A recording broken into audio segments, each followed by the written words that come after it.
In northwestern British Columbia, the Kitselas people controlled the traffic on the Skeena River at the Kitselas Canyon. Travelers would have to pay a toll for safe passage over this section of the river. As the toll keepers of the canyon, the Kitselas had a great advantage.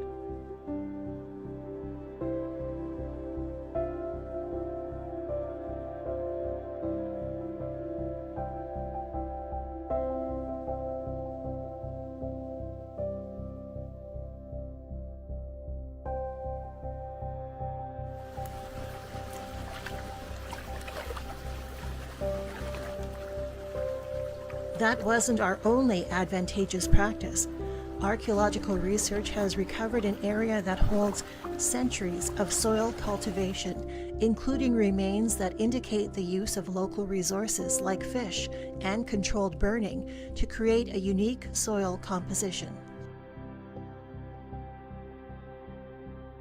The soil is part of the indigenous agriculture practiced, with over 70 species of plants that were brought together to form a local source of food and medicine, all held within the rediscovered forest garden of the Kitselas Canyon. I'm on a journey to reclaim that knowledge, to learn about that part of my culture, that history of my people, to reconnect the forest garden plants with our stories, our language, and to demonstrate how these plants can be part of our seasonal harvesting, preparation, and preservation.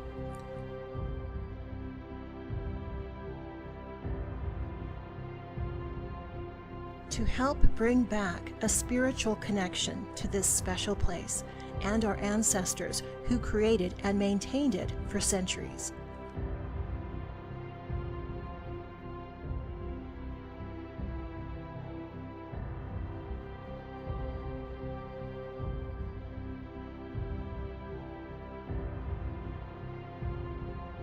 To learn from herbalists and practitioners of traditional medicine, from our stories and keepers of our language.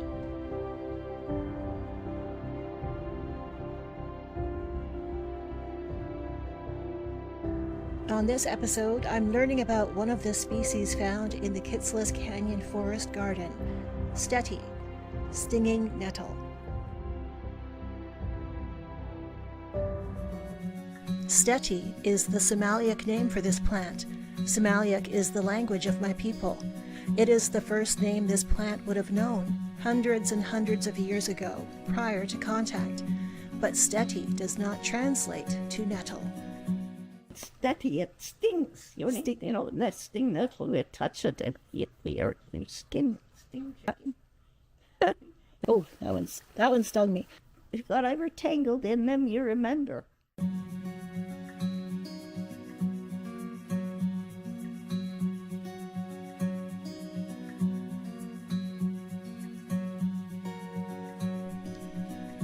The sting is a form of protection for this plant, but it's not selective.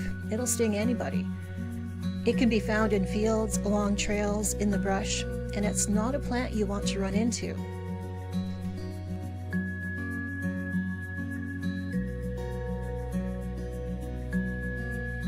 So know before you go, Steti, stinging nettle, is a green leafy herb that can grow from its small spring shoots to over 6 feet tall by the late summer.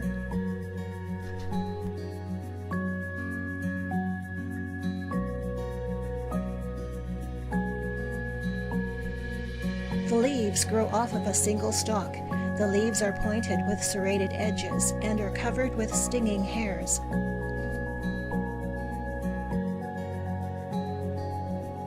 The sting occurs when the hair makes contact with your skin, and once in contact with your skin, each teeny tiny hair releases a teeny tiny bit of histamine and other chemicals.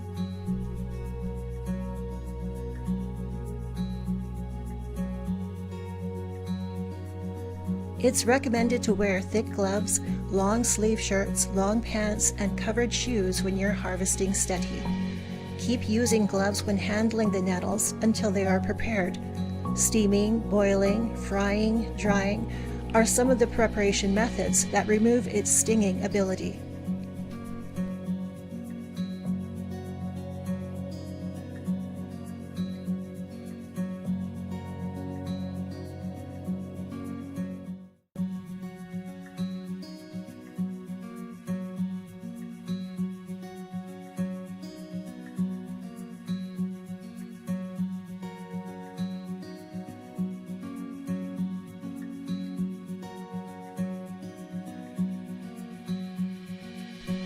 Nettle is one of the first spring greens of the year in the Kitselas Canyon Forest Garden.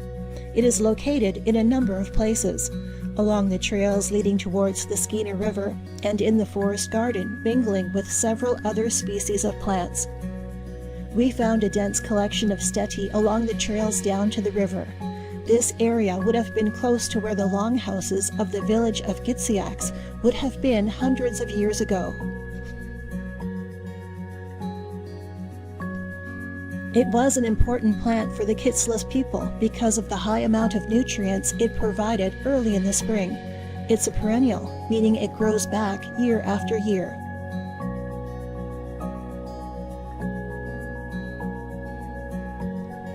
The spring growth of nettle along the trails in the Kitselas Canyon is very abundant, and some families still do harvest this plant in the spring.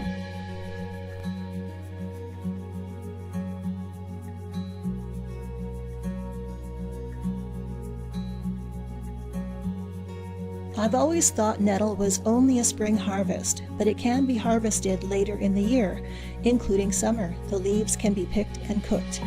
It's when the plant starts to flower and set seeds that it should not be harvested.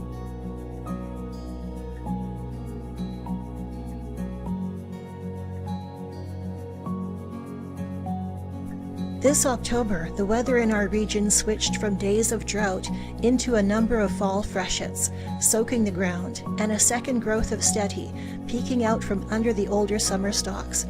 We weren't expecting to find any nettle in October, but we were happy that we did. That is when Renee Morvan taught me which nettle to harvest.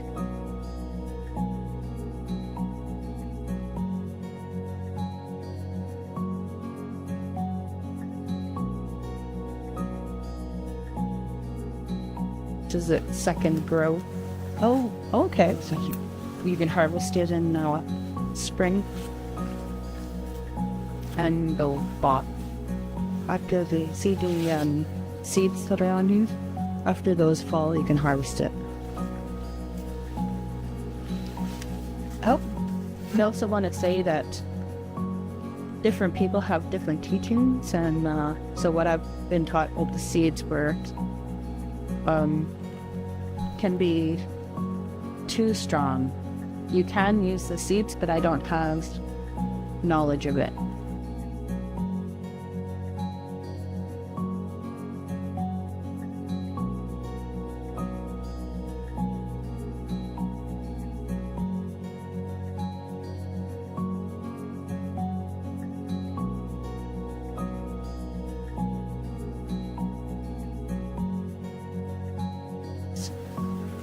Remedy, and it's usually close by, and it's the burdock leaves. oh, And the burdock, you can that's a thistle. grab the leaf and you bruise it and you put it on where you got stung, and it will take the sting out.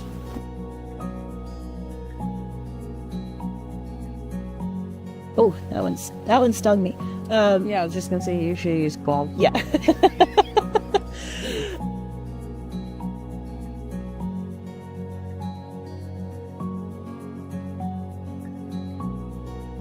Anywhere I'm harvesting, I want to make it look like I've never even been there. So if you're just taking randomly stuff, you don't want to over harvest, you don't want to take stuff that you're not going to use. I'm only taking stuff for you and someone else.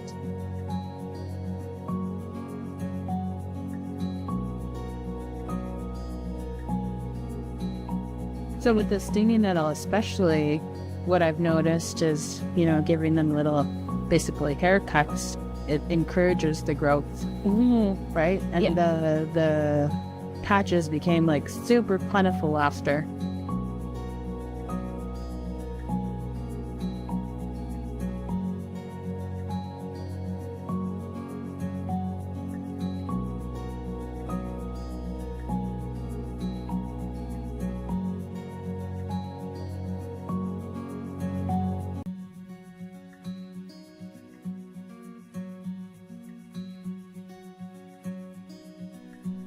With any medicinal plant, it's good to know more about it before consuming. To help me understand more about Steti, stinging nettle, and its medicinal uses is Trish Paulson, who practices traditional medicines. Nettle is known for its histamine content, and histamine has to do with allergies and inflammation. So many of you might have heard about how nettle is used. People will thrash their arthritic joints with it for the stinging quality, and when those little nettle has little needles almost all up and down the stalks and on the backs of the leaves. So when you brush against it when you're walking, those needles touch your skin and they actually inject histamine into your skin, and that's what causes the burning and the inflammation. But what that does is it brings the blood to that area and all your white blood cells, and it helps to carry away all the toxins and the inflammation and move your circulation around. Now, how that has an impact when you ingest it is that if you have hay fever or anything like that, that it can help to combat the symptoms of that. It's also very high in nutritional values, including fiber. You can actually use nettle as a potter and add it to soups and casseroles and things like that. Very nutritional. The best time to pick nettle, Roxanne and I were just talking about it, there being 2 growth cycles to nettle. I generally try to pick nettle when it's very small for eating, and then no higher than maybe 12 inches for medicinal purposes, and actually both for medicinal and eating purposes. Much more higher in histamines. And when I pick nettle for medicinal purposes, there's different ways of harvesting things. I sweat it a little bit in a plastic bag. So there's different kinds of containers that I use depending on what it is that I'm harvesting. And when I sweat it, it breaks down those little needles right away before I even dry it out. Because once you dry this out, the little needles can very easily become airborne, and they're a little uncomfortable if you happen to breathe them in. With the dried nettle, how would you make a tea out of this? So if I was going to make a tea out of nettle, you can put the leaves in whole and watch them unfold in the water. They will reconstitute into what looks like what we normally see a leaf as. Or you can break it up and put it in a little tea strainer, or you can just put it straight into the pot or the cup and enjoy it as it is. It's nice with local honey. Yes. Yeah. Would you start off with, what dose would you start off if you were just beginning to drink nettle tea? That's a really good thing that you brought that up, Roxanne. I think it's really important anytime anyone is taking on, introducing new plants that also can be medicines into their routines, that you just start off with a little bit. So what you have there in your hand right now is probably where I would start off with for a person for 1 cup of tea. And make that tea dilute. You can leave the leaf in there while you're drinking the tea, and then just monitor yourself. Do you have any discomfort? Do you have any, are you frequently urinating? That's one thing to look for. Are you itchy? Do you have any type of allergic symptoms that are popping up from it? And that's not just for nettle, that goes for everything. Never start off with a full dose. Always, if something looks too strong or smells too strong, dilute it with water, and then gradually increase your tolerance to it. Trish helped me understand some of the medicinal and nutritional qualities of nettle, from how to brew tea from the leaves and different ways to consume it. She also touched on other medicinal practices, including how some people use the sting to help with arthritis.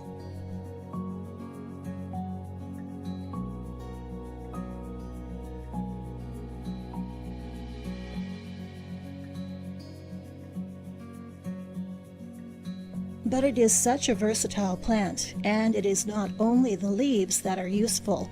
The entire plant can be harvested to make several different products, including an oil extract from the roots for skin and hair treatment.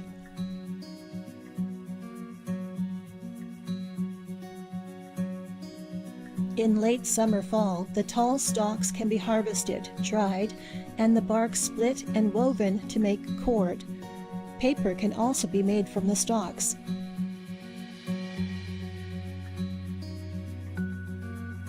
Steti is used in clothing material. It is used to make linen.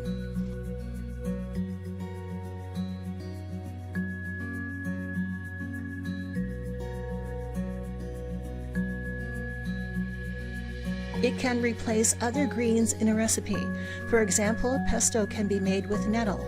Nettle can be added to smoothies, soups, pasta, or it can be served as a side dish. It can be dried and brewed as a tea by itself or combined with other dried herbs and fruit.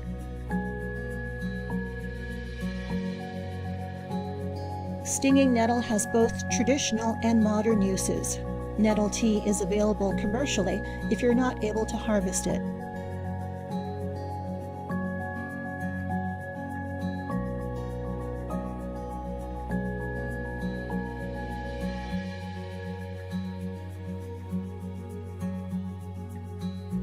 Nettle is packed with nutrition and will add valuable nutrients and minerals to your meals.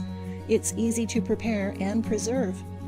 This year I dried nettle for tea, and I blanched and froze fresh nettle for use in meals throughout the year. I'll be using the frozen Steti as a substitute for spinach in one of my favorite quiche recipes.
This is just one way to incorporate this green into your cooking, and I was happy with how the quiche turned out.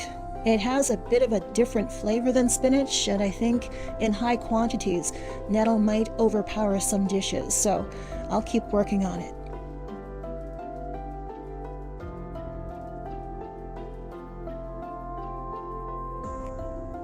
When I started this film, all I knew about nettle is that it stings, and it is edible.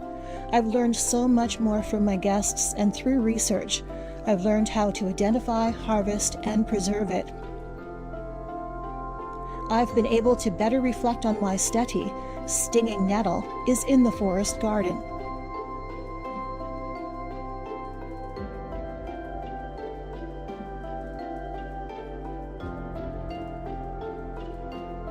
It's a plant that would have had great versatility and uses for the people of the canyon, from making cordage, to drying and making tea throughout the winter, to cooking the fresh spring growth for a vitamin boost after the winter.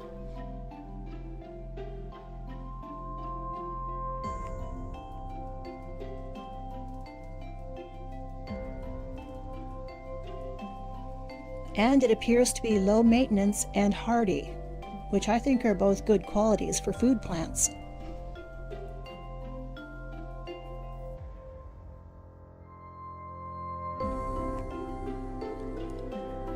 In my culture, we celebrate the return of the Ulakan every year in the early spring, which traditionally has been the first fresh fish harvest of the year.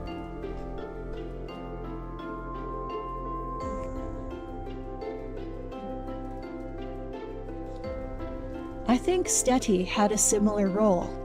It is one of the first greens that sprouts in the spring, the start of a new growing season in the forest garden. It has nutritional value as soon as it sprouts. It's an incredibly beneficial plant.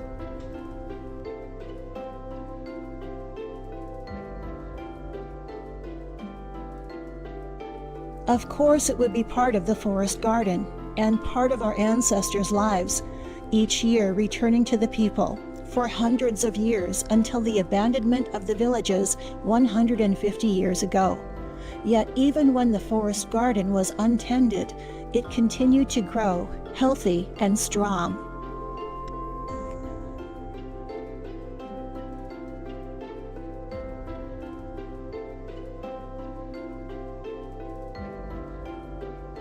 A connection to our past, a plant that helped to take care of our people, that we can reconnect with in the forest garden of the Kitselas Canyon.